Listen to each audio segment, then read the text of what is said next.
Lisa. Yeah. It's the No Kidding Podcast. How are you? Oh, it is? Hi. I'm good. How are you? I just thought we'd come in with like a really chill Yeah, I like that. intro because this episode's going to be off the freaking rails. Oh, well, we don't want to overdo it in the beginning and Exactly. gotta build up. You gotta build people up. Exactly. Hey, have you ever heard of an ear vacuum? My name's Andrew, by the way. Thanks for leading me to that. But Andrew.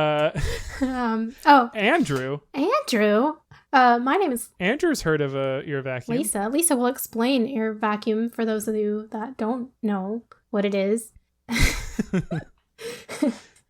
Basically, it's a vacuum for your ear. That vacuums out all of the wax inside. It sucks it all out. It's crazy. That sounds terrifying to me, honestly. It totally like changes your ability to hear, right? Apparently. Like, that's what I've heard. Like people that have gone to audiologists and have it done, they're like, they have to wear like earmuffs because it's like too intense. Oh my gosh. They leave and they're like, oh, I'm like Superman. I can hear through walls. Yeah. So I guess you can always hear through walls. It's terrifying to me, but at the same time, I really want to do it. It's one of those things that like you're kind of scared to do, but you know it's going to be for your benefit and the best thing you ever did. Right. And so last week we were talking about vertigo and getting motion sick and stuff. And I think that the reason this is happening to me is so my right ear fills up with wax so much faster than my left. Like my left ear, I never have to clean it, but my right ear gets full. I mean, that's probably gross for a lot of people. Sorry, that's TMI. Interesting.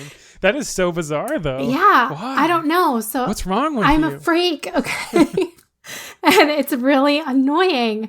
And so How do you know, first because of all? I can, it feels full. And it feels like that side of my ear I can't hear as well. And that's interesting. Yeah, I can't say I've ever had it feel full, but I've had blockages. You know, have you ever had that where like you can't? It sounds like everything's muffled out of one ear for a little while. That's happened a couple times, and it's like always in my left ear. Oh, okay. So maybe we have well, I mean, you obviously are fine with motion, so I don't know, but mine's pretty rare, and yeah, it clears up pretty quick, and I can usually just get it cleared up by kind of like grabbing my earlobe and shaking. I do that too. I have to I feel like I have to do that all the time with my right ear, and sometimes it helps, and sometimes it doesn't, and sometimes when I like clean it out, my ear like a normal cleaning, which I don't recommend because it's supposedly not safe.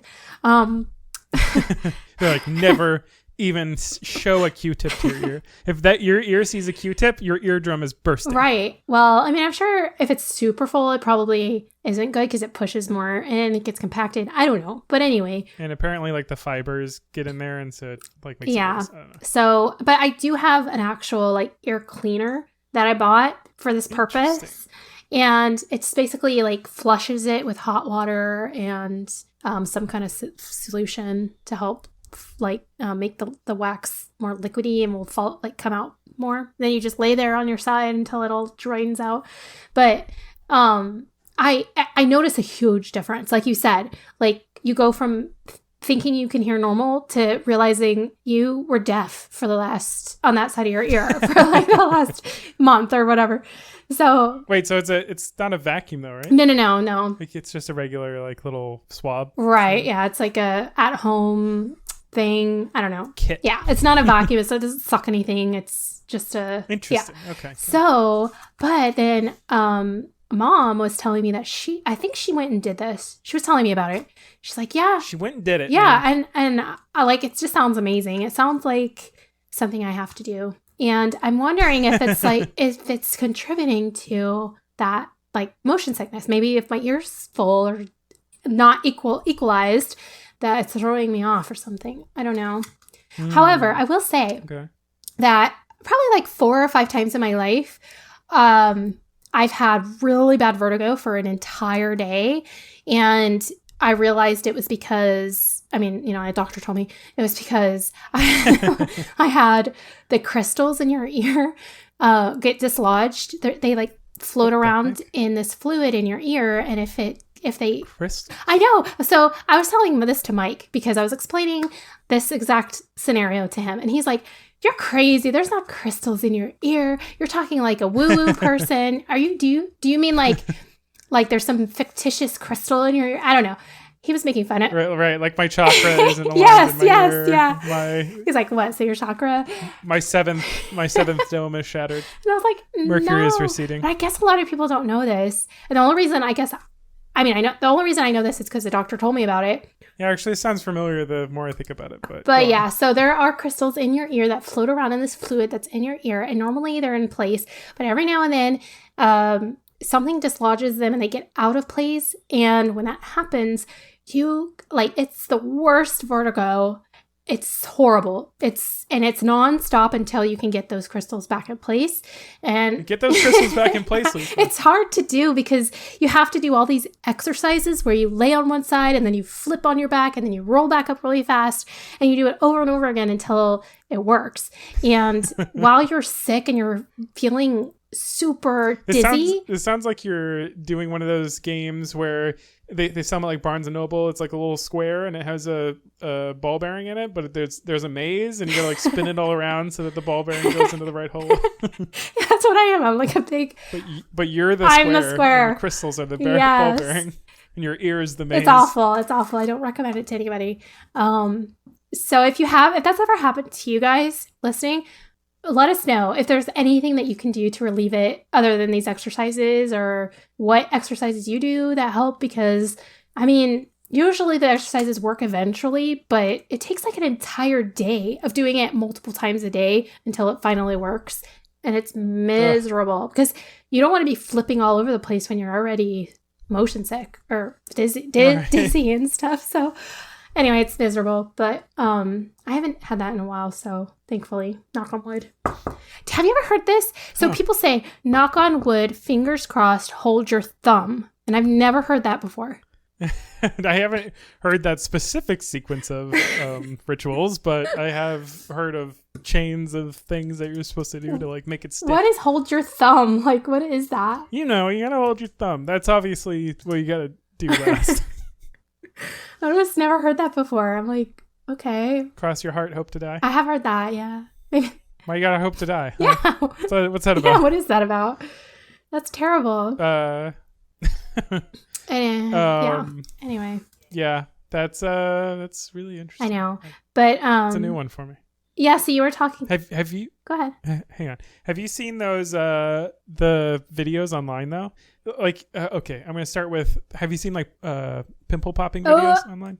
There's like those weird like catharsis videos. No, they're not catharsis. Get out of here. Well, some people are into them, but mostly they're, weird.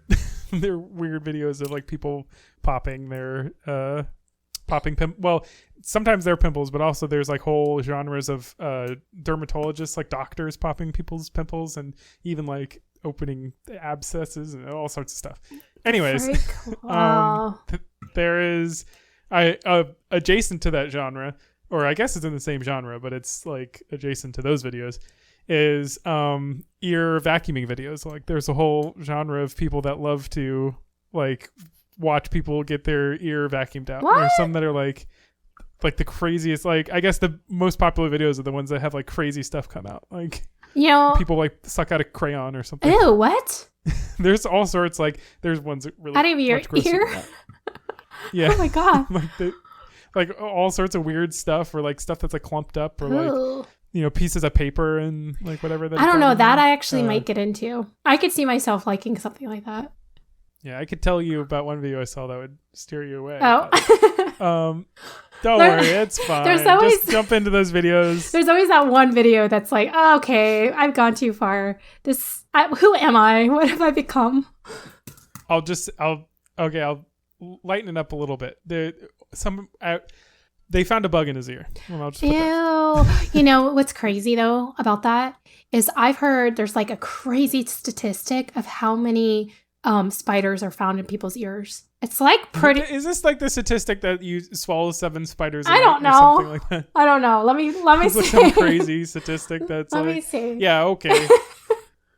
What's the statistic of finding bugs in your ears? So I had a bug in my ear once. Now you're definitely going to find that video when you go searching for it. Google's going to connect the dots here and be like, she wants bugs in ears. I don't know. Send her the video. I don't know. It's not saying. It's just saying common causes of ear pain is bugs. Well, how often? That suggests that's pretty high. Well, that's true. How often do bugs crawl into sleeping people's ears? Oh, I don't know if I could read this. I don't know if I can, but we'll see. You know what? I bet you could. Like I have a phobia of roaches. It's unfortunate, but I do. Unfortunate. It is because we live in Florida, and I'm just saying. Oh, we have the biggest roaches. It's palmetto bugs. Difficult, but the first thing I read when I clicked on that article was roaches, and I was like, no, I had to close it. I'm pretty sure anybody would dislike roaches if they've seen a palmetto bug fly. I know that's it. I think that's what ultimately got me whenever the phobia got triggered in my youth. I don't know. It's the flying ones. It's those like I cannot.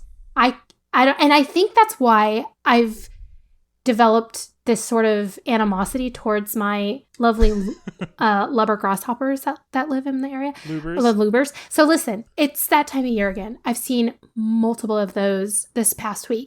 They're back every summer. Every spring or summer. Yeah, and it's rough stuff. It is, but I'll be honest. So I see the grasshoppers far more than I ever see a roach.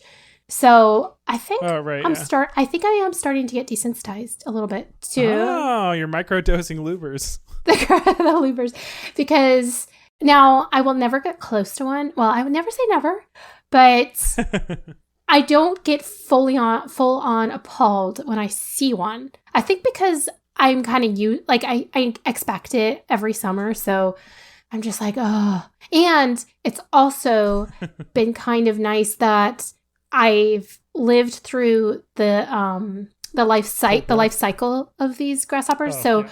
Every spring is when they hatch. And so they start as really teeny tiny things. And then throughout the spring, they start to grow, and then they grow a little bigger, and they grow a little bigger. And eventually in the summer, they're huge. But they're fat. I do get to see them when they're babies. And so somehow that makes it less. You see their cute side. Yeah. You're like, oh, okay. They're not cute, but they're small. So they're not as intimidating.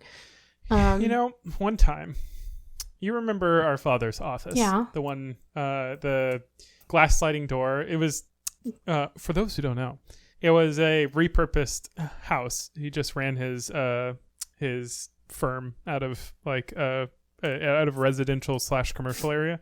So it was a house, but he just, repurposed it as an office. So there's a glass sliding door when you first pull up to it. And I went there at one point in the dead of night to get something. And I got to say, it was one of the most terrifying experiences of my life because I had to get in there. I had to get it. But when I pulled up and my high beams hit that glass sliding door, I have never seen this before. I didn't know they did this. Okay, what is it? But there was a swarm of palmetto bugs on just coating that glass sliding door. No. And you have to walk by that glass sliding door to get to the front door. Or either door, actually. It's so weird. Both doors, but the side door and the front door are on right there next to the glass sliding door. So it was just the weirdest thing. I've never seen them do that before. I didn't even know they were like a social creature. Like occasionally you see a couple of them together, but I think it's more just, I always got the sense that they just, like the same places. So they're like, oh, you're here too? Like I didn't know they like hung out. Yeah. And it was just like, I guess it was their mating season or something because the whole window was just palmetto bugs. And, with that high concentration of, they don't fly very often, but when there's 200 of them, there's always one flying. Right? Oh my God. And it'll, I guess, land somewhere and set another one off flying. And so it was just like, I had to walk by with that sound of like, no! around me. And I'm like, and I like run over the door, like, this sounds, dive inside, and I like throw off all my clothes. And I'm like, hope the security cameras aren't on. Oh my God. That sounds like my nightmare. That would be a full on nightmare for me. I'm not that afraid of palmetto bugs, but that was a very uncomfortable situation for me. Well, here's the thing. I think because, and I don't want to say too much just out of respect for family, but there were multiple times. Yeah, there's multiple times in my life where I lived somewhere where there was a higher concentration of them. And so like the experience of them being in your living space where you're supposed to be safe and free from these things, like repetitively, that's like, it was not good for me psychologically. Like I remember as a child, if I even saw one, I would not enter whatever room that they were in until I saw its body dead. And that would mean that if it took days, I would not enter that room. And then sometimes that would be a bathroom. Sometimes that would be my bedroom. I could just imagine our parents like going to find a palmetto bug so they can kill it and put it in the room and go, look, it's dead. And so one of those places was I used to live next door to that building, that office that you're talking about. Yeah, I figured where this was going. Yeah, that was one of those places in my lifetime where I lived where it was a problem. So, and I think that really did it for me. It was during that period of my life where I was like, traumatized. Wait, but you said the more you see them, the more you'll be okay. Not in this case. I think it had the opposite effect, to be honest. But anyway. So you can say the lubers are categorically not the worst bug in the world. No. Yeah, I would take one of those any day over a roach, which is so funny because, and many people will tell me, but they're harmless, but they don't never bite you. There's so many worse creatures in the world. There's so many worse animals. I mean, spiders will bite you. And I mean, and plus, look at their cute little antenna go side to side. Like, I can't. I don't know. Like, to me, it's the worst creature on this planet. And like, I don't like spider. I don't mind small spiders. I don't mind daddy long legs. I don't mind, which I don't even think daddy long legs are categorized as a spider, but you know, they're technically 6 legs. Like the wolf spiders, those are the worst. I've had those in my house, and I would rather die than deal with that. Is this payback? Because I was talking about this. Is that yours? Yeah. Gosh. Now we know. Yeah, the home where we grew up is like, it was like a hunter spider, like huntsman spider. They're so big. Central. They would get so big. They're so even big. bigger than like you look them up and they're like, oh, they get about this big. I'm like, that's the smallest one I've seen. Yeah, they get pretty big, and they're always like, oh, they're friendly though, and I'm like, nuh-uh. One time I threw a shoe at one. I missed. Of course. And it dropped down. It dropped down from the wall. It walked down to the center of the room, looked at me, and then put both its front legs up. No. Like, come at me, bro. Yeah. Like they'll jump at you. And that's the thing about roaches too, is like people say that they won't bother you, whatever, but they do. Like if they feel threatened, they fly at you. And that is the most terrifying thing ever.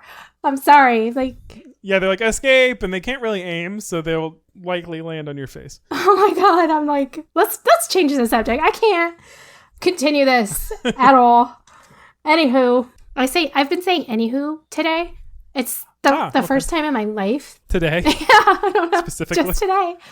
Not the first time in my life. You've become an anywho girl? Today, apparently. Anywho. Anyway, so you were talking last week about, or last recording, about your new job. And I didn't get a new job. However, I've been tasked with a business venture. So I've kind of started a new side thing, maybe. A side hustle? Kind of, yeah. Wow, you're on the grind. Okay, tell me about it. Well, I mean, basically, and I'm promoting this a little bit too, because, I mean, it's not live yet, but our father bought a cabin in Tennessee, and we're going to be renting it out as a vacation rental through. Ooh, I heard about this. Yeah. And so it's not my business, but I am going to be tasked with managing the property. So I'll be renting it out to people and doing the bookings and all of that. So exciting. Temporarily. That's cool. Temporarily. Just kind of, I'm helping to, but the exciting part right now is just that it's getting it up and running, making sure that everything is furnished and looks good and is presentable. And that's kind of the fun stuff, Yeah, that's the cool stuff. You get to like do all the decor and everything. No, well, do you have to pay for any of it? Because that's the only part that sucks about decor. No, well, actually, our stepmom Anita is taking on the interior designing aspect of it. That was kind of what she wanted to do. But I'm helping with that a little bit because they will ask my opinion on things and like what I think that it needs and if this looks good or this is necessary. So, yeah, it's still, I'm still involved in the process. Just, I won't be fully in charge of what the total outcome looks like, but it's still fun to learn something new because I've never done anything like this before. And so I'm learning a lot about property managing, about renting, about vacation rentals, about, the whole shebang. So it's just very cool to learn because if I ever do want to get my own property somewhere and do this sort of on my own, it's kind of a nice non-liable position where, like if it doesn't go well, I'm not taking the brunt of that. I'm just, because it's not it's our family. So it is, I am going to be affected by it, but I'm saying, it's kind of a safe position to be in. Right. Yeah. So, but it's been fun so far. Hey, if you can make that step in a way that's like not as risky, that's super awesome.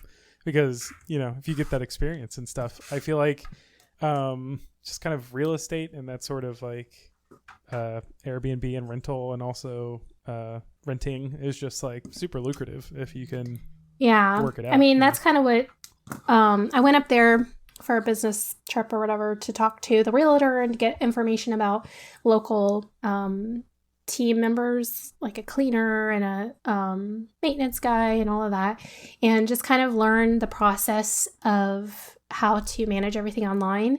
And the lady who was kind of going through all this with me, she basically said that, this is your first place, but it's going to be addictive because once you realize how lucrative it is, you're going to want to open more. And I was like, that's kind of if you can just but that's like setting me up. You can just make money. Right. I'm like, well, you're very optimistic. Like, I don't really think it's going to be that. Like, you still have costs. You're gonna run off and start like buying houses left and right. Like, yes, this house, that house. Yeah, I can do that. Right. It seems like she made it sound so easy, but it's not, because everything else I read and everything else I research and like people that I look up and YouTube and everything is all saying like, it is. If you do it right, you can make money, but it's a lot of work and you can make it the money. You have to be on top of it, and like I'm like, like there's definitely more to, and it also has to do a lot with location. Like every single property is different. The type of property you have, how many people you can house, how many, where it's located, the type of clientele you get. There's so many what's the word I'm looking for? Variables that go into how much money you make. So it's not like, just, out of the gate, you're going to be doing great. It's very often, I'm just a more of a realistic thinker where I'm not going to just assume it's just going to take off and everything is going to be great. So, right. That's, it's a hard thing to do because I think it also depends on how good the property is itself. Like if it's a property that's going to need a lot of care and like if it's an older house and stuff that's going to need some repairs and stuff's going to break down, you're going to have to replace it and stuff. And obviously that's going to happen eventually. Right. The older a place gets and the more wear and tear it has, it can start to go into the realm of being not as lucrative.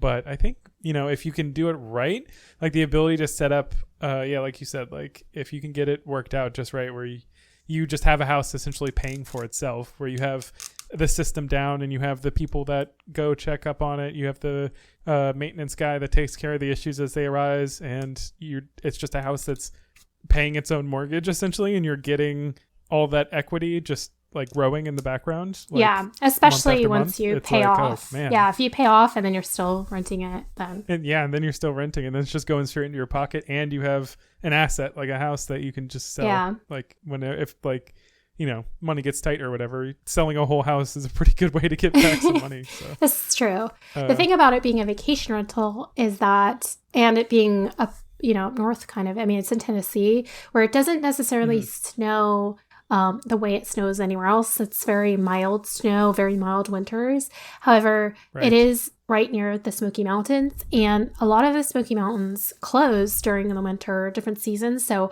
obviously, you can have really slow seasons where people aren't really coming to vacation necessarily, and so they do have a ski lodge there, though, right? I mean, that's also a limited amount of time of the year, but at least that's some of the winter that could get some traffic. That's true. It is true. So I don't know. We'll see. But the cutest. It's definitely something I think of more as like a summery kind of place. Yeah. Or they actually say fall is the highest peak season. Strange. Like I always thought it was summer too, but apparently fall is their peak. I've seen some amazing pictures of the Smokies in autumn. Yeah. I guess I've been there a couple times, but more like August and stuff where it's like not quite. It's not like deep autumn yet. I guess. Yeah. So. Well, the homeowners that we also went and talked to the homeowners because they haven't moved out yet. We're still in the process of that. So we were just talking to them about the area, and they were saying that October is their favorite month of the entire year because it's the prettiest. Now, I don't really know as far as what's open around there during that time, if the hikes and stuff in the national park is open then, but they were just saying that's the most beautiful time of year. Is their favorite year is in October. But they also said it depends on the summers. So they said that you can tell what October and the fall is going to be like depending on what the summer's like. So apparently if it's like a really rainy summer or it's a really hot, sweltering summer, their falls are completely different. So okay. So you got to call somebody in Tennessee. Like, how hot is it right now? I guess, yeah. But the cutest thing that they told me was that on the property, kind of like behind the property, it's not our tree, but there's an apple tree right off the property. Ooh. And it attracts bears. And they said that sometimes the bears will walk in the yard and the mama will come with her cubs and like they'll be eating the apples in the front yard. I'm like, that's freaking cool, I know. But also, I know. Obviously, there's it's like if you're late for your meeting and you're like, oh nope, the house is surrounded by bears, you can't go now. That's true. Like if you had like, I don't know, a whitewater rafting tour scheduled and you're a bear's sitting on your car, like that's no fun. That was one thing. She's like, you have to, there'll be rules and everything for the people that stay there, but you can't leave food out. You have to lock your car doors. Yeah, you gotta put up all those signs you always see everywhere in the Smokies, which is like, don't do it. Don't put food outside. You gotta lock up your trash cans. Yeah. Those bears become a regular at the house. Yes. That's going to be bad for the bears. Let me just tell you. And maybe it's definitely bad for the bears. And she said that you definitely have to lock your car doors because they know how to open doors. And there's been multiple cases where people come out to leave for work and there's a bear just destroying the inside of their car. So just remember that. It's like there's a Pop-Tart in between the console and that little slit that stuff always falls down. I gotta get it. They're always leaving food in the car. It's blueberry flavored. I need it. Oh, it's my best bear. That was good. That was a good bear. I think. Yeah. So anyway, speaking of kids though, and leaving food in the car, but not really food. I've been really digging Legos lately. I love the segues. I love them, Lisa. Well, keep going. That's a non-segue, sorry. So somewhere between a segue and a non sequitur. Yeah. Well, I've just been finding really good deals on Legos, and not only are they. So what have you built? Okay, so I found this. First of all, are you getting kits or are you getting? Yeah. I've been getting kits because I've been going for like a puzzle experience, but I love the three like Legos. So I was like, I'm not really feeling creative. I just want to follow a direction. I don't want to think too much. I just want to do it and then have a really cool thing at the end. Yeah. So, but what I've been finding lately is I don't know if it's new, but it's the 3-in-1 Legos. So it's a bunch of Legos, and you can make 3 different things with it or more. You know, like sometimes they have. What the heck? Is like a transformer? Like no, you have to take it all apart and then build something else. That's so weird. Yeah. Do you have like leftover parts? Yeah, you do. Like not everything uses every single part. Right, because that would just be a fascinating work of art if they could like perfectly like create 2 totally separate kits, but they're using the exact same parts. Yeah, that's true. No. That would also be amazing for their manufacturing process. That would be. But anyways. That would be. But no, and so I've been finding those, and it's been fun because, you know, once I finish building something, it's like, okay, I have this thing and it's really cool and I like it, but now I have this expensive piece of, you know, toy on my desk, and I don't know, like it's nice to be able to reuse it over and over again. For different things. That's cool. And so it's been fun, and it's like a way more engaging like 3-dimensional puzzle. Yeah, so it's been cool. And I built an owl and a hedgehog, and I just got a fish tank, which I'm really excited to do. Are those all the same thing? The owl and the hedgehog, and there was a bird, and they were all in the same. The owl's a bird. The owl's a bird. It was also a bird, and they were all in the same box. But the fish is a different thing. It's like a fish tank, and then it also makes. Does it have see-through pieces? The tank itself looks like well, basically you build the tank and then you build fish and then you put the fish in the tank. I don't know. The fish aren't see-through or anything. Okay. No. I meant the whatever makes the tank up. Probably not. I haven't opened it yet, so I'm not sure. But I don't think so. Okay. But it looks really cool. So, and I might actually keep that one up somewhere and put it in my house. Yeah, I've been building a Boba Fett head. What? Like the helmet. You know? From Mandalorian. Sounds really complicated. But specifically Boba Fett. Here's the thing about Legos. Somebody got me this for my birthday, and it's super cool. I love it. It's been a ton of fun too. Also, like building it with my wife. We take turns building it with nobody keep talking, nobody explodes rules.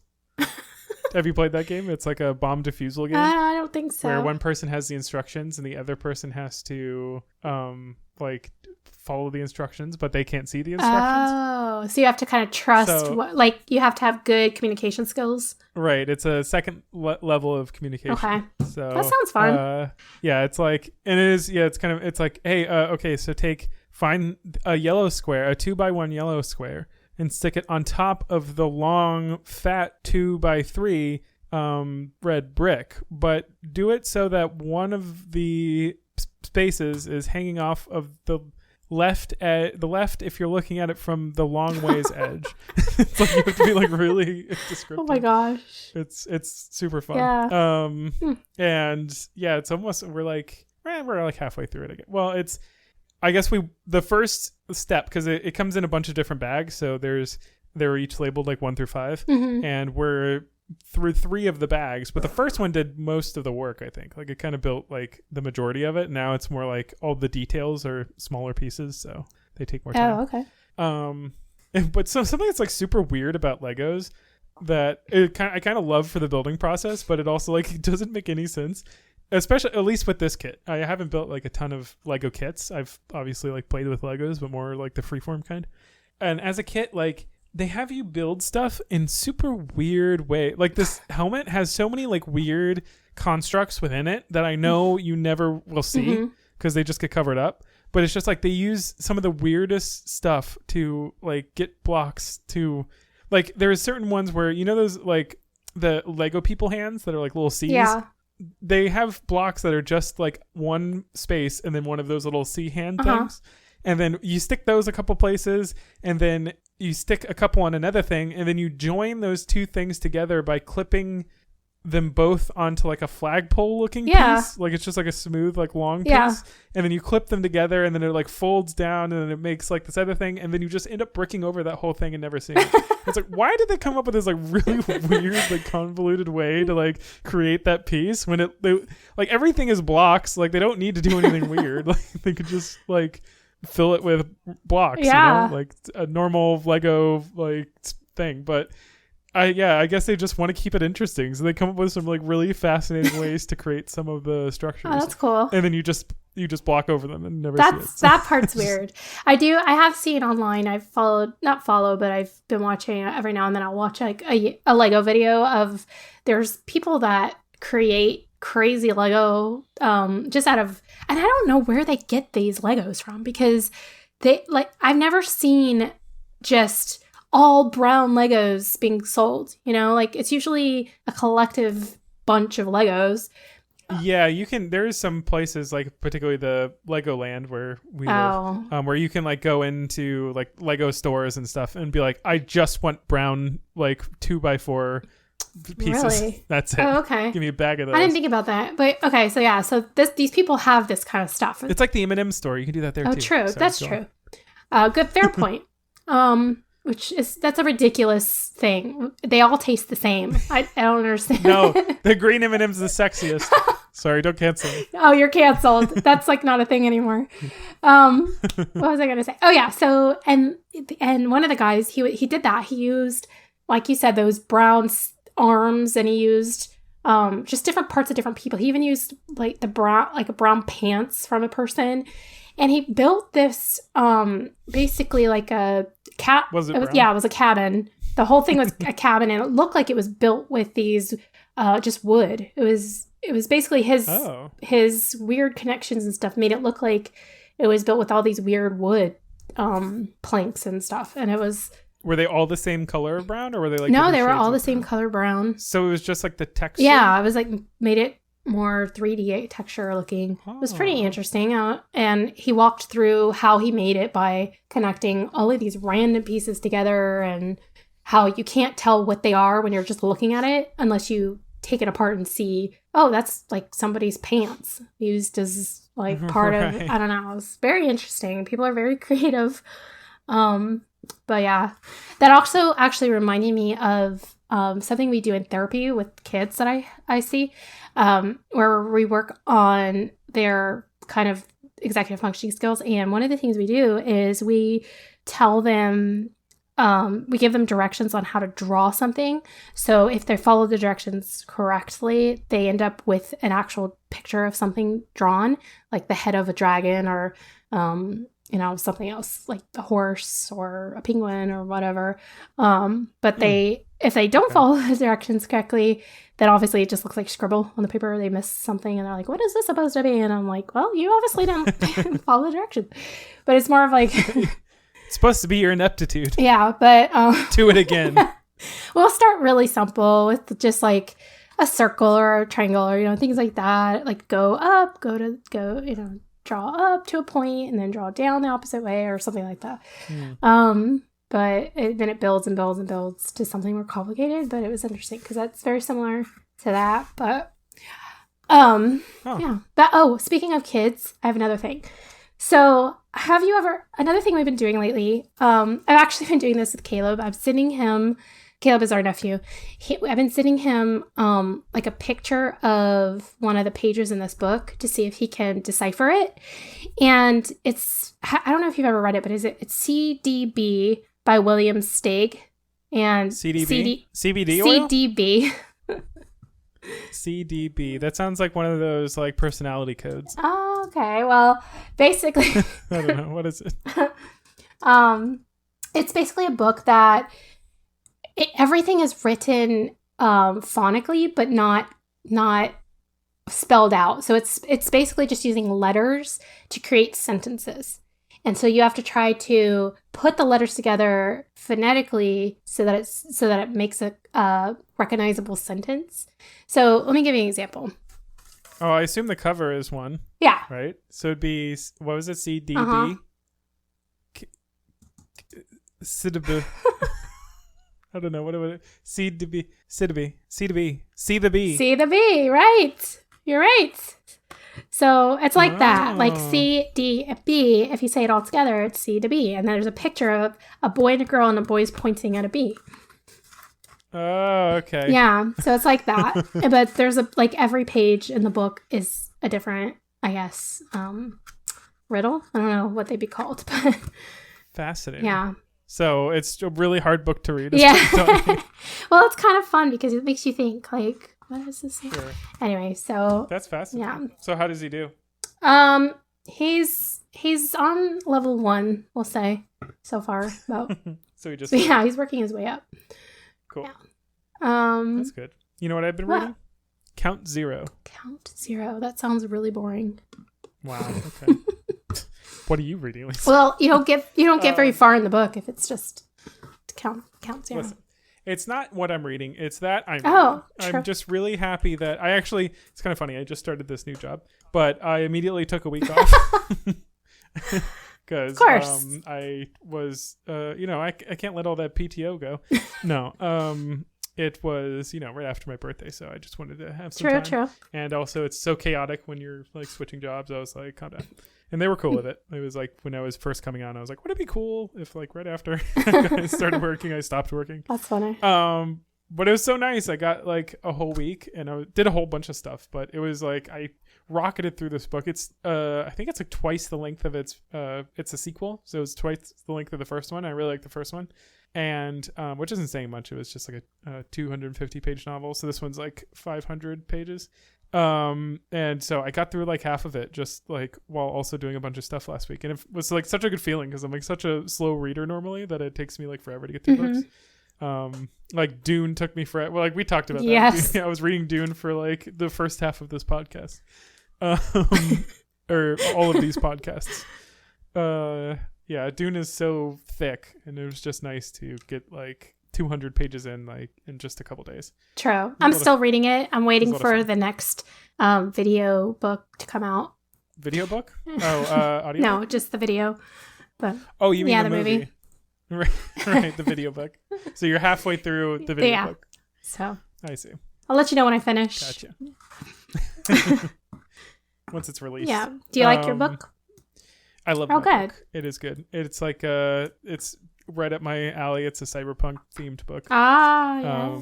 So it's in the universe of William Gibson's The Sprawl.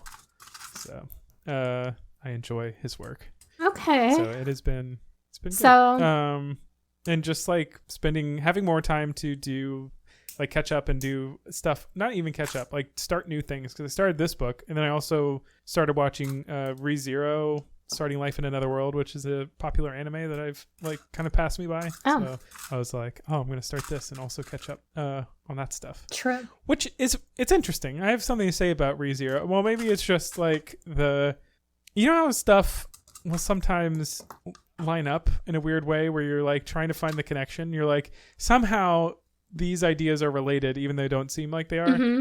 Like I watched ReZero and it has sort of a premise to it that's it's sort of Groundhog's Day-esque. And have you seen Groundhog's Day? So it has that sort of premise like built into it a bit. And I also started watching another show, which I guess spoiler. Now I can't tell you the show now because that would be the spoiler. But anyways, I've been watching a show, Russian Doll, on Netflix that has a very similar premise. Like it's the same sort of like it's another Groundhog's Day thing, and I'm like, is this like cropping up again? Or like, is this idea like now becoming a thing? But these two things are like so like not similar at all. Like one is like very realistic Netflix series, or realistic, I say that like it's a live action Netflix series. And the other one's like a Japanese anime. So I'm like, I'm pretty sure these two creators like didn't like get their ideas from the same source. But for some reason, it's just weird to me, like through the lens of my own attention, that I happened to come upon. Like I started watching them like one after the other. Really, it was like one night I started watching Russian Doll, and I was like, oh, this is an interesting premise. And then I started watching ReZero, and I was like, what the heck is the same show I was just watching, but an anime? Yeah. It was just so weird. It's not the same show at all. Like they have totally different. One's set in like New York, the other one's set in like a fantasy land. But it was just like, it was so weird that they had that premise in common. That's weird. Which I mean, I feel like I've seen it other places, of course, but it's just weird that they came up in two popular things. Right. Yeah. I was gonna say I recently watched a show too that was also like a Groundhog's Day thing where they every day was the same day until they figured out why they were still there. I think it was I don't know if it was a movie or a show. I can't remember. I was trying to remember this whole time like what it was called. Was it set in New York? No. Oh. It's like in a small town and it's like there's a boy and a girl, and at first they hate each other, but then they end up liking each other, obviously. Anyway, I can't remember now what it's called. I can't even remember if it was a movie or a TV show, because I watch things binge watch. So I'm like, did I just watch it all at once, or was it a long movie? I don't know. Sometimes that, right. You know. Did it have a red-haired girl as the protagonist with crazy hair? Crazy redhead girl. Yeah. Gosh, I think so. Yeah, I think so. What do you mean? You think so? That's a very like intense description of somebody. I don't know. For it to then be like, well, I guess. I don't know. Okay, hold on. Let me see if I can find it, and then I'll tell you. No, it wasn't Russian. No, definitely not. Because, I mean, there's kind of a similar thing going on. So it's interesting that there's another layer there, that there's like boy meets girl, and they have like a weird relationship. Oh, it was called The Map of Tiny Perfect Things. Interesting. It's an Amazon original. It is a movie. It's a romance fantasy from 2021. Oh, no. Wait. No. Okay, yes, that is one. But the one I'm thinking of... Oh, it's by Lev Grossman. I think... I like that author. Oh, you do? Yeah, that is one. But I think the one that I was thinking of this time was called Palm Springs, maybe. Oh. Okay. Maybe. I don't know. I cannot remember. Seems like it was so long ago. That's a 2020 film, sci-fi fantasy. No. It is a movie from Hulu. No. Or on Hulu. It's not Palm Springs. I've never seen that movie. I'm watching the preview. I'm watching like the trailer, and I'm like, this isn't right. No. I've never seen that one. But well, we're certainly going through a lot of movies that exist. I feel like Tiny Perfect Things was not. I mean, I remember I have seen that movie. That is not the one I'm thinking of. Maybe it was. Let me watch the preview. That's the only way I'll know. Oh, yes, it was. That is it. Okay, never mind. That's it. The map. That's it. The map of Tiny Perfect Things. Yeah, that was the one. I just didn't like the boy. I didn't recognize for a minute. I was like, I've never seen that boy. Or so is the map of Tiny. For some reason, I thought it. Yeah, Lev Grossman. I believe he's the author I'm thinking of. He wrote The Magicians. The Magicians, really? Do you know that? Yeah, series? That was good. I like the books a lot better than the sci-fi show. Nothing against the sci-fi show. It's just a totally different wild ride. Oh, is there a book? Yeah, there's a series of 3 books that I find endlessly okay, maybe I'll read the books. Yeah, the books I would say are much better. I will accept some criticism of the main character, which I guess can be a roadblock of for some people, but it's it's might be up your alley. We'll see. I actually went to see John Mulaney recently at the Edition Financial Center. Do you know who that is? No. He is a comedian who obviously there hasn't been a lot of comedians going on during COVID, like doing shows and tours and stuff. But he particularly he had like a whole thing where he had like a falling out with his wife and like went to rehab and everything. But he's like hilarious. I suggest you watch some of his stuff. He's a great comedian. And so now that he's not on cocaine, he's an even better comedian. Oh, that's good. And you can go see him on That's tour. Rare. He's like he's a cool guy. He was talking about in his set, not to spoil it really, he was talking about his intervention, and the intervention is like actually crazy. Like he talks about the people that were there, and so many of them you're like, I know that person. Oh, no. And he's like, not to brag, but it's a pretty star-studded it was a pretty star-studded intervention. But it was really fitting to me if for anybody that's listening that doesn't know, the main character of Russian Doll, I think her name's Natasha. He was saying that I'm pretty sure he was saying she was the person, if you've ever seen Orange is the New Black, she's in that as kind of like the drug addict girl with the crazy hair. She's got like a really deep raspy voice. It's just so fitting because she plays that kind of character. It's kind of like her typecast, I guess. That she's like this kind of drug-addled young woman, and it was just saying that like at his intervention, she was the one that broke through to him and was like, "Honey, you got to get clean." That was like, Yeah, it was pretty funny, but I like that aspect that she's the one that is always plays like these drug addled characters, but she's at an intervention like actually helping her friend. Yeah, that's funny. What was the comedian's name again? John Mulaney. John Mulaney. Okay, I'll have to look him up. He's hilarious. Oh, John. Okay, when I see his face, I do know who. I do. Yeah, you're like that guy. Yeah, I do know him. I didn't know he was a drug addict though. Yeah, it's kind of a whole thing, and he does a really great bit about it. I mean, okay. Just go see him in tour. It's okay, cool. Yeah. So looking forward to that special whenever that comes out. But yeah, he's doing good now. So cool. Cool. Yeah, I think somebody I know or somebody that I follow maybe on Instagram went to see him live recently, and they were like, "Yeah, I might have been the same show." Yeah, maybe. Because was he here recently, you said? At UCF. He was doing at the financial, the Edition Financial Arena. Okay. Yeah, maybe somebody I know from here. I can't remember now, but they posted about it or something. And I remember thinking like. They did this weird thing though, where they have, they also like, it's weird like when a company brings, like it uses way too much attention on the brand name of something to explain it. You know what I mean? Like, so... They had this policy basically what it was, they had a policy at this event that they wouldn't let you take your smart devices in, either like not to record it, but also just like to not be annoying, because I guess it becomes a thing where like a lot of people want to record parts of the like set or whatever, and they like stick their phone up in the air and it like blocks the view of the people behind them, or just the light pollution just makes it like really distracting and stuff. Whatever reason, he just decided like for that event, like part of their policy was like you can't bring in smartphones or smart watches, which I thought was weird. It's like, I guess for the light pollution aspect, but like, well, you can record audio on your smartwatch. Well, I guess maybe that's why. But you could also record. They didn't say no tape recorders. I don't know, whatever. But yeah, it was one of those weird things where they had you put your phone. But so this is the thing. It's like nobody is going to go to this thing if you can't like, if they're going to like confiscate your phone. Like you don't want to like lose sight of your phone. So what they developed was, I guess there's these little like pouches where when you're going in through security in the thing, they have these pouches that they give you. They put your devices in it and they lock them. Oh. Like they have a magnetic lock on them. And then like they give it back to you. So you are always holding onto your phone, but it's just in like this thick, like slash proof pouch that you can't get it out of. So it's just like, it's weird.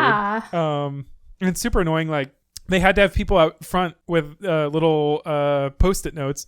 There was like, at first I thought there was no purpose to them. They were like, what section and seat are you in? And we're like, here and here. And they're like, okay. And they wrote it down. They gave us a Post-it note of it. And we're like, okay, thanks. And nobody checked the Post-it note or anything. And we're like, why do you do that? And then we got inside. I'm like, oh, we don't have our phones, which has our tickets on it. We wouldn't know where to go now if we didn't have this sticky note that he gave us. Smart. Okay. Yeah. And just stuff like that, like things like we take for granted now, like, oh, if we get separated in this crowd, like we'll just text you. No, I guess we got to like have a meeting spot. Like it's 1995. Yeah. It's super I guess weird. It's like just checking your coat, but it's checking your phone, but you can keep it with you. So that's nice. Yeah. It's like, geez, like imagine if I was like trying to use Apple Pay or something to pay for my drink. Oh, like, true. Whatever. It's like there's so many aspects to this. It's like, man, that like we're really not a society that can be separated from our phones anymore. No. Like this is super weird. But going back to what I was saying about them using like a brand name, they briefly kind of outlined what it was at the beginning of their, like they had a little release once you bought the tickets. They were like, just so you know, this event has these policies. And you will have your phone put in this pouch. But as soon as they kind of like outline that for the rest of the release, they they used the brand name Yondu. It was specifically the package, like the slash proof pouch or whatever is called a Yondu pouch. And so they're like, we have pouches with magnetic locks called Yondu pouches. And from then on, they were like, you will take your hashtag or like TM Yondu pouch. And like every single thing they like were talking about, they're like, and then once you're in line, you will be handed your Yondu pouch. And then you stick your phone into the Yondu pouch and the Yondu pouch will be locked. And you will take the Yondu pouch with you into the arena. And the only time you will be able to unlock the Yondu pouch is when you go through security or go into pre-designated Yondu safe areas. And I'm like, why is it saying Yondu so much in this sentence? Like, but guess what? You remember the name, so. I know, but it's like, So is this like a weird form of sponsorship? Like, it's weird though, because it's like I would imagine the event coordinators contacted Yondu to get their product from them to use at this event, but now it somehow seems like Yondu's in control of this event. It's like they're like, welcome to the Yondu club. I guess probably part of their like contract or whatever is like, you have to use only our name when referring to the pouches. Pistols to their heads. Or maybe everybody in that theater was hypnotized and Yondu is the trigger word. So now you've just sent out the trigger word to everybody who's there and they've all been activated. At the end of the set, Mulaney just goes, Yondu. And we all just burst out into fights. Yeah, you're all just like waiting to be triggered one day to like do something. Like you don't know what really happened in that theater. You think you went to see a comedian, but you know, that was just when you were lucid. I left and I was like, that was hilarious. And somebody was like, what? And I'm like, I don't know. Yondu's hilarious. Yeah. Oh man. You can tell we watch sci-fi. For sure. That's like a weird, that's like one of those Black Mirrors or something. Oh my God, the girl in front of us, though, it felt kind of like she was a cliche from one of those types of like, you know, Aesop fable of why technology is bad or whatever. Where I guess she never read that release or whatever, because she was totally shocked that they were about to take her phone away. And she's like, she was like kind of wigging out. She was like traumatized. Oh, they're gonna take my. Why are they gonna take? Should I text my family quick? I don't know. Like text my friend. Like I'm gonna be off. I don't. She's like, what do I do? Why are they doing this? Is so weird. Why are they doing? Like, oh my God, what they take your phone too? That's so strange. So like, is there a way? Do you think we could get it open once you're inside? Like maybe it's not that hard to get or like maybe you could like maybe text through the surface of it. Like maybe you can press the buttons or maybe you can talk into it. Like maybe you see like hello Siri. Oh my gosh! Like get it. And I'm like, geez, chill out. Like it's fine. Like maybe just you won't have a phone for an hour. But what like imagine if something terrible happens while you're there and nobody can get their phones out or call somebody for help. Like, to be fair, it like imagine if there was like a fire or something and then like I don't know, for some reason 900 like however many people were there, like 2,000 people are suddenly trying to make a call all at once. Yeah, probably wouldn't work. That's true. I'm sure they have like emergency phone or something, but yeah, sure. I mean, I'm sure the staff. Wouldn't that be cool if if the boxes were fireproof? So you run out of the building and your phones are still in there, but then they survive because. I was about to say they're fireproof, so when we're all burnt to a crisp, the phones will be fine. They're like, now we have a bunch of free phones. That was our plan all along. Oh, that's funny. Yeah. I mean, it's not funny, but you know what I mean. It's not ideal too, because one of my friends, when they opened up his pouch and he dumped out his phone to take it with him, Apple Watch that wasn't his came out with it, and he was like, "What? How did that happen?" He's like, "Should I keep this?" He gave it back, but he was like, "I guess from like the last event or whatever, like that these were used. Like somebody just left their like they, somebody has you take off or like put your phone in the pouch. And okay, and like your smartwatch too, and they're like, oh, okay." And they take off their smartwatch and dump it in there. And then when they're leaving, they're thinking, I got to get my phone out of here. And then they pull their phone out and they put the bag in the return slot or whatever. They walk out and get in their car and they're driving home and they're like, oh, I wonder what time it is. And they're like, oh. Oh, yeah, you're right. Oh, man. You'd think they would check them. And then what do you do? Like all those pouches are all mixed together in like a giant bin and the event staff's left already. Yeah. And then, like with them and like who do you call and like how do you get that back? Right. Like it's so annoying. I guess you could do the find my device thing and you probably could, but unless it dies. If it's dead, yeah, I don't know. It's true. It's annoying. There just seems like such a hassle to do this, right? Just so like people don't take pictures or whatever. I don't know. It does seem kind of silly. I don't know. It was nice. I mean, I have noticed other times in like other venues and stuff, like lots of people taking pictures. Or whatever, I can definitely appreciate that. The element of not even like if you have this impulse to record something or take a picture and you can't, and now you have to sit there and not have to do that, and then you're like, oh, I guess it's nice to not take a picture or nice to not get unplugged. Yeah, you're kind of unplugged. I get that, and I appreciate that. But when you're not told, like, I feel like it would have been nicer if there was warning before you even got there, and that way maybe people wouldn't wear their watch or wouldn't bring their phone or something, so that they could prepare I don't know. But I guess they did the best they could with what they had. So it's not the worst idea. But I really go back and forth on that. I'm somebody who doesn't really feel the need to take pictures or videos and stuff.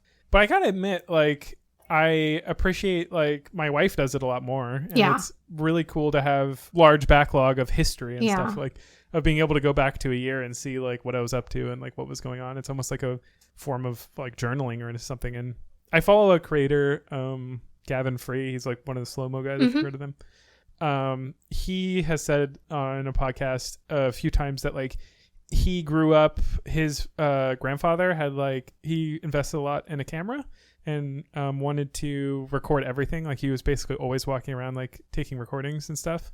And he really cherishes, like, all those, like, old recordings he has of, like, his childhood and, like, of his grandpa and stuff like that.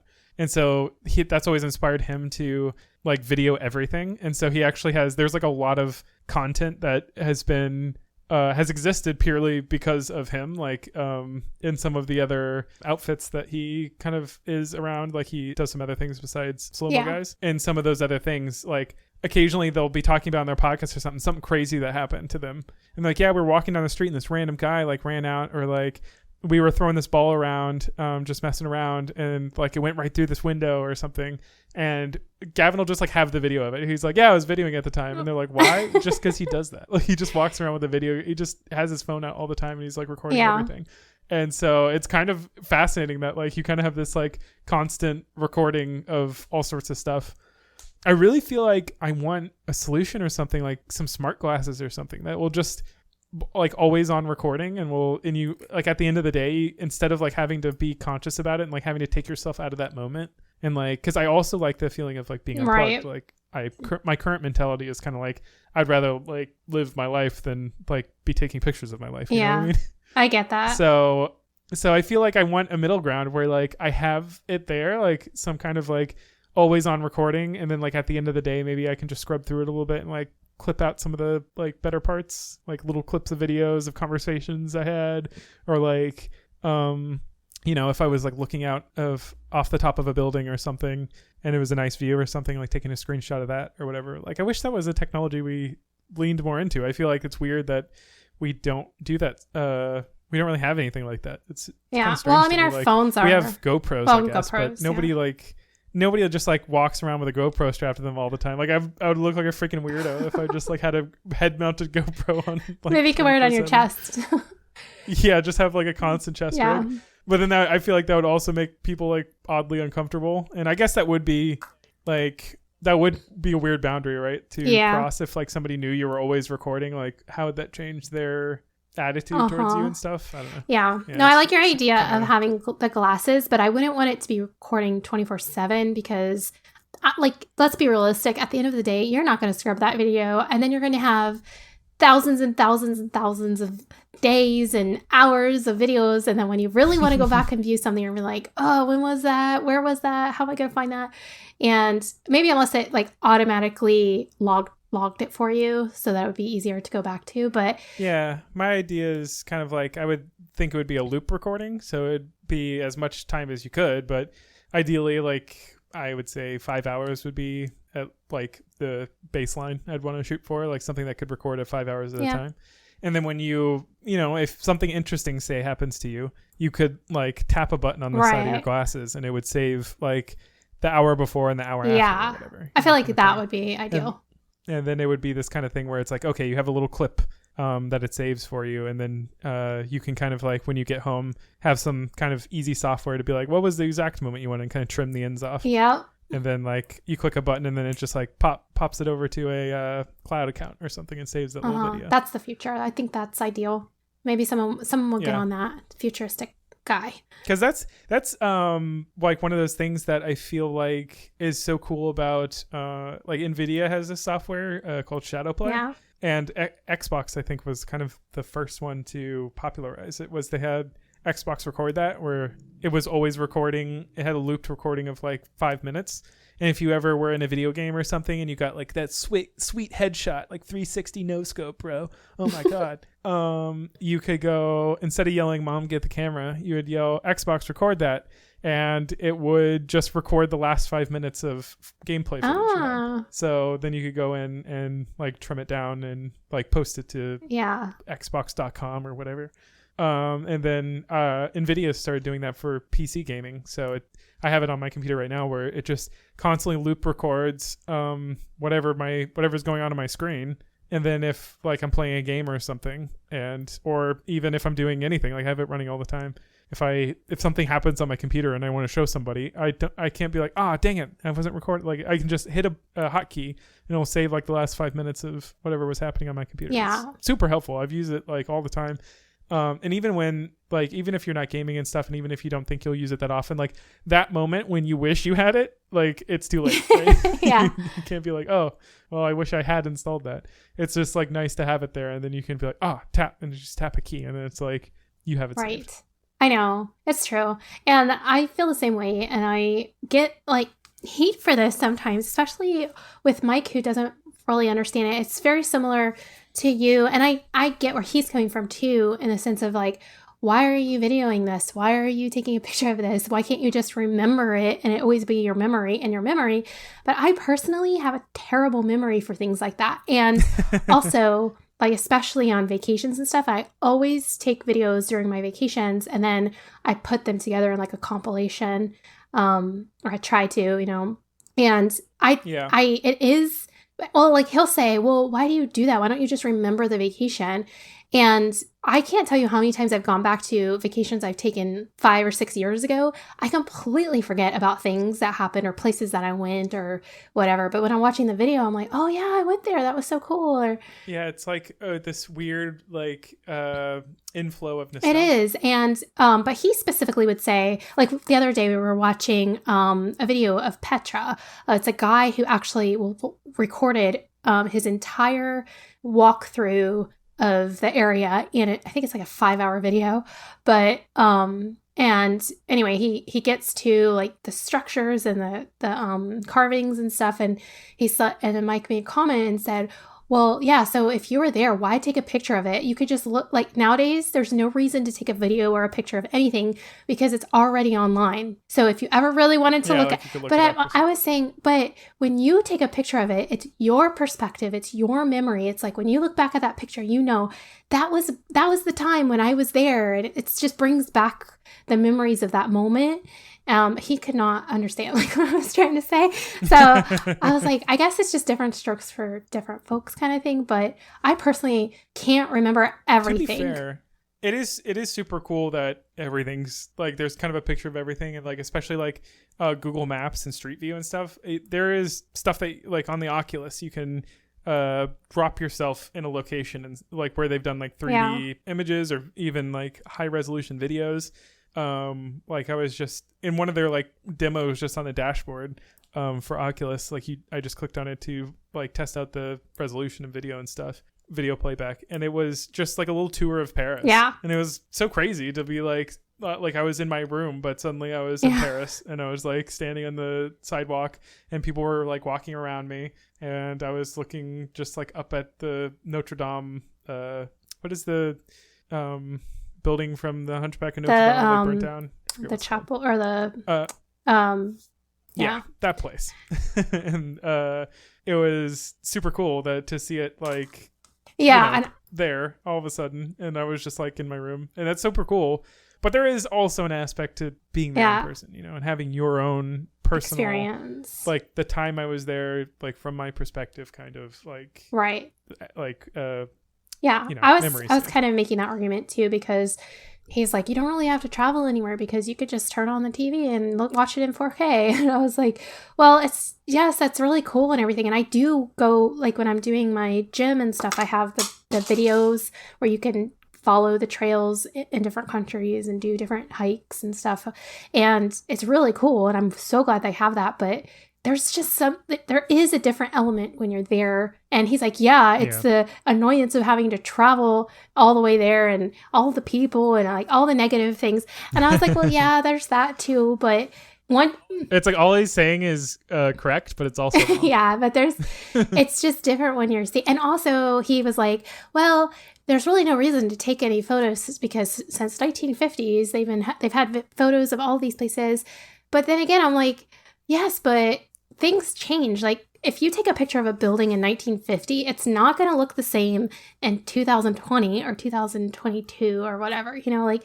But that's also cool that you can go back in time. Like there's a website where you can like rewind Google Maps and like see an area like satellite imaging from the beginning of satellite imaging up till now, like the current Google Maps like satellite imaging, and like literally see like cities expanding across the face of the earth and stuff. Yeah, that is so cool. I actually learned that from the geo guy that I was watching. What's his name? GeoGuessr or some guy? I don't know. GeoWizard. Because he's been doing these things where he looks back at photos and tries to find where the photo was. And they're like old photos. Oh God! So he not only geoguesses, but he geoguesses through time. And he was like, "Yeah, so I can just go into Google Earth or whatever and change." I think this guy slowly becomes a wizard. Kind of, yeah, I guess.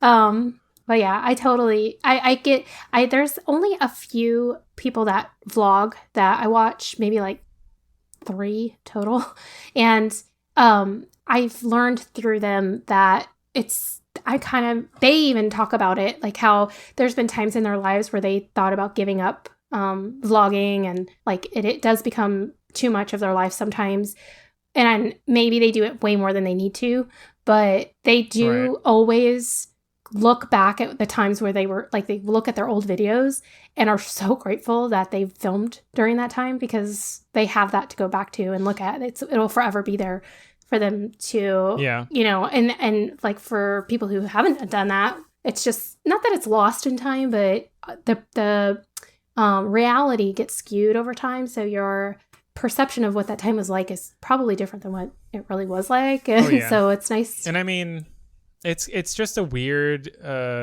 like feeling. Like I have the recordings of like my friends and I playing game. It was just like some random game. Like we play games all the time and talk over games, but it was some random game from, I think it was like, I have one from Civ 6, like, or Civ 5, like back when it first came out, and it was and we were just playing it for fun, and we were just talking, and it's like 4 hours of recording of us just like chatting and playing this game. And, it's just the same conversations that we'd always have or like what you imagine. It's like, oh, I was talking about the same stuff I was always talking about. But just to hear like literally the things we were talking, and like what was going on in our lives, and also like what we were saying to each other at the time. Like even our verbiage has changed, and like just the like kind of phrases that we use, and like the kind of like pop culture jokes we'd make, and like we might bring up something that like happened recently to us then, but like is some kind of like ancient memory to us now. And it's just like the weirdest feeling, like being able to jump back into that moment. And it's just like so oddly valuable, even though like I would say I'm the kind of person that allows a moment to just live and not need to be recorded. But I don't know, there's something to it to have that bit of nostalgia and be able to I know back. It is kind of like what is really meant to be. And obviously there's been many different periods of life and time where they never had that. They just lived their life and never had any documentation of it. So I don't necessarily think it's necessary, but like you said, I definitely don't think it has to happen all the time, or you don't have to record 24/7, but capturing little moments throughout your life and time like you said, it can be very valuable, and you don't necessarily have to share it online. But I personally, that's why I do stories on Instagram, or I do videos on YouTube, because it's just nice to have them right there, and I can always look back online. It's kind of a easy way to save it all in one place. So, but and also it's like kind of fun sometimes to have other people. Yeah, especially if they. Like these conversations. Like especially if there's other people in them, where it's like, yeah, you guys can see it too. It's an easy way to share it and all of that. Like the people that are in the family videos and stuff like that. So yeah, the few times that I've actually created videos, I've always been very grateful that I did that. I just wish I had the courage, I guess, to do it more often, like with the normal day-to-day, because every time I do it, it's usually an event or a vacation or something not to say that that's bad, but I do kind of miss out on those daily kind of normal experiences and like activities that happen that maybe aren't necessarily the coolest things, but if you were to look back on it in 20 years, it'd be valuable, you know? Because there's been times where I've looked back at our family videos. We don't have that many, but there's a few where we're just hanging out at the house, just playing around and doing nothing. And I love watching those videos because it shows kind of like a real interaction, a real day. So yeah. Yeah, it's like a slice of life. So not like super all the time, but yeah, it's fun to do once in a while. That's why I want the. I got to prototype these. You glasses. Got to. That's got to be your invention. That's going to be the next big thing. I got to do it. Like, I know there are already smart glasses and some of them that have like cameras on them, but I don't know. Why not? Is it I wonder if it's like if there's like a legal thing behind it. Yeah, like I'm sure. You can't record all the time. Let me think about that though.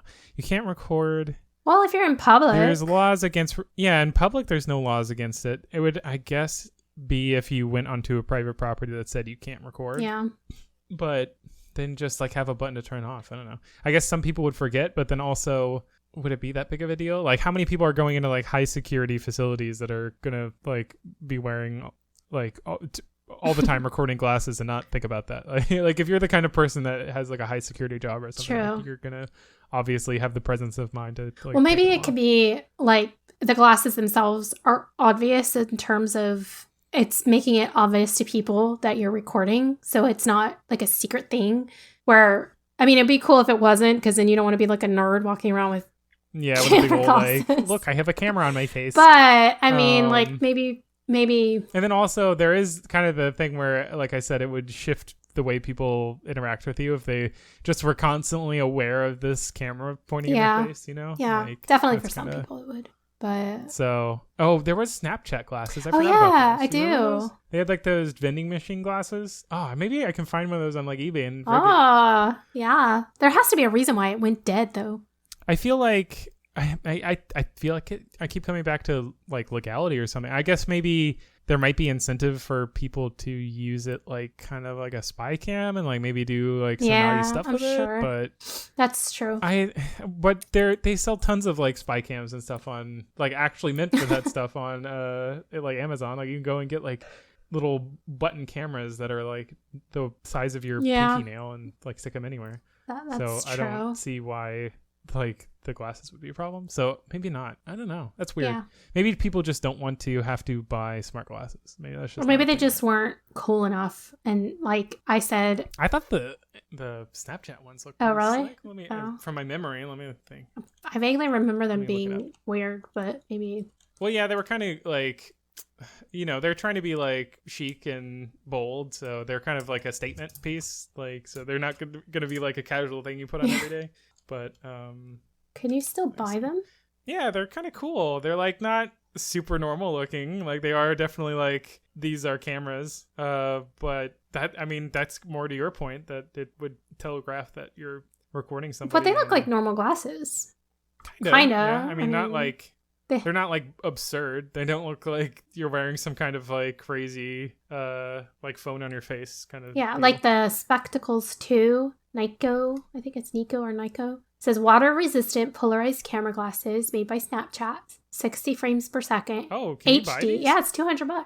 Oh, what the heck? I mean, I don't know if. Okay, these look insane though. Their latest or like whatever's on their front page looks crazy. Oh, I'm on Amazon, so I don't know. Okay, the Spectacles. Oh yeah, 3, I see that. Is their new one. The Spectacles 3 aren't so bad, but what is this? This is something crazy. They have their next generation of spectacles. It looks, nobody's going to wear that. We're getting back to Google Glass territory. But dude, I could buy these spectacles. How much are they? $380? Oh, Jesus. Is this Spectacles by Snapchat? Is that the one you're looking at? But it's 3D, really. Ooh. 2 cameras, 3 dimensions. 2 HD cameras capture 3D photos and videos at 60 FPS, while 4 built-in microphones record immersive, high-fidelity audio. Ooh, I love it. I love it. It's a thing. Oh, but it's $400. Jesus. Yeah, that's a lot. That's a lot. But hey, when you're getting cutting edge But technology. see, you could create your own version and make it cheaper because you don't have the name brand, but it's still nice. And then I'm guessing they did it. The pricing is for a reason, but they might have monopolized the market though. Like they might have trademarked it or somehow. I don't know. But okay. Why are there two? Here's my big thing. I gotta figure out the battery life because if I'm gonna make continuous looped recordings, they gotta have some serious battery life. That's true. You'll have to get like a battery pack that is wired to my head. No, but maybe like okay. So their battery is capture and sync up to 70 videos per full charge. Oh, do they have to be Snapchat length? Oh God, that's probably true. What? It says 70 videos. What is 70 though? Like 70 minutes? Oh, fully recharges in charging case in 75 minutes. So that's the time it takes to recharge. That's not too bad for a recharge, but for how long? Is it 70 minutes with a 75 minute well, it says time? they take 10-second videos. Oh, come on. So that's a minute. That's 70 seconds. You said 10 seconds. So 10, so it's 700 seconds. What's 700 divided by 60? It's 11 minutes of video. 11 and a half minutes. And they're in 10-second increments. It's so dumb. Do they have to be by Snapchat? Like, look, Snapchat. I actually like Snapchat as a company. I think they do a lot of interesting stuff. But that's dumb. Just have it record normal videos. I get that you want them to be posted to Snapchat, but, like, allow people to grab 10 seconds out of it. Well, that's what I mean. Like, the videos you can create your own version that can record longer. And maybe you can get some kind of, you know how they have those wireless chargers where you just lay the phone on top of it and it charges it. Like the wireless. Yeah. Okay. So maybe you get something like that, but it magnetizes to the side of the glasses so you can still wear it and then you can just, I guess you could plug it in or stick it. I don't know. I guess that wouldn't really solve the problem. Well, the mag charger would be better, I guess, because then it would be like if you tripped over it or something, when you yank glasses off your face, it would just disconnect the cable. But in any case, I wouldn't want to normally, like, it's fine if that's an option to charge it that way, but I would normally want to charge it so I wouldn't expect people to charge it on. You've got to be able to. Oh no, you've got to. Here's what you do. I've got it. You make one of the what do you call them? Arms of the glasses, like the little ear loop arm thing. You make it detachable, and that's the battery. And you swap it. That is genius. So when one is dying, you just plop in the That is genius. Oh, and you put a little tiny battery in the other one, in the other ear arm thing, and that one takes over while you're swapping them, so it's never 100% uptime. The feed never cuts out. You have like 2 minutes to swap out the battery. Oh my gosh, this would be so nice for streamers. Right? And also like right? Oh, and they could be like action cam too, so that you can attach it. So it's like, instead of wearing because that GoPro on your head, you get headaches wearing that. Yeah, dude. This would be so much more economical, and then you could and easy to wear and like chill, and then you could just swap them out like no business. Oh, that would be so good. And you have to make it so that it goes from light to dark, because you don't always want it to be shades. You kind of want to be able to see. Oh yeah, you gotta have transition lenses. Or here's you know what you do? You make them like, I think most frame manufacturers, you can get like standard templates. So you can essentially get like standard lenses and put them in your glasses. Like, I think a lot of frame manufacturers just make there's like standard sizes, like standard templates for the cutout of the lens, and then you can just go to your favorite retailer of lenses and even get like prescription ones. And you're definitely gonna need that, because people aren't going to take off their regular glasses. Oh my God. This is the future, and you're on it. So what's your startup company? Can you pitch this to them and help them fund it? Like, will they fund it for you? Yeah, I'm trying to think of a cool startup name. Ocular Silica. What? Silica? Yeah, because it's like Silicon Valley, but it's like silica, like glass. Oh. Yeah. Yeah. How about that? Okay. Nice. That's not bad. Right. Cut this from the podcast. Let's go start our startup now. let's cut it before we got to patent it before the next. Let's pitch it to Elon Musk or someone. Yeah, I'll just fly. We need a fun. I'll find someone with a Tesla and I'll hit. There we go. Well, I'll be like Elon Musk.